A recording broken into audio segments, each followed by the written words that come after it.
அந்த இடத்துல கிளம்பிட்டாரா டக்குன்னு கிளம்பிடணும். அதுக்கப்புறம் அங்க இருந்து பெரிய கண்ணிக்குள்ள சிக்க வச்சிருவாரு, ரொம்ப கண்ணில சிக்க வச்சிருவாரு. ஒரு கத்தான் சொல்லுவாரு, அந்த இடத்த விட்டு நகரன்னு ஒரு கத்தான் சொல்லுவாரு.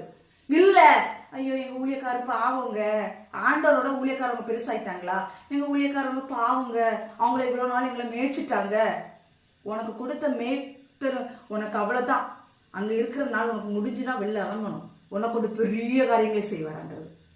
அங்கே வச்சுக்கிட்டு சில்லு அடிச்சுட்டுலாம் இருக்க வைக்க மாட்டாரு. அங்க இருந்து கிளம்புனா கிளம்பணும். அதுக்கப்புறம் உனக்கு அங்க பெரிய ஒரு திட்டம் தேவன் வைத்திருக்கிறார் உனக்கு பின்பாக.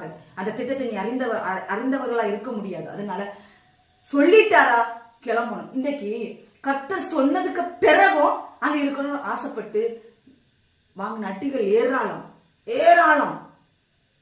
நல்ல கர்த்தருடைய பிள்ளைகளை தெளிந்த புத்தி உள்ளவர்களா இருங்கள். உங்களை ஒருவேளை ஊழியத்தை கலைப்பார் கர்த்தர். அந்த இடத்துல இருந்து ஒரு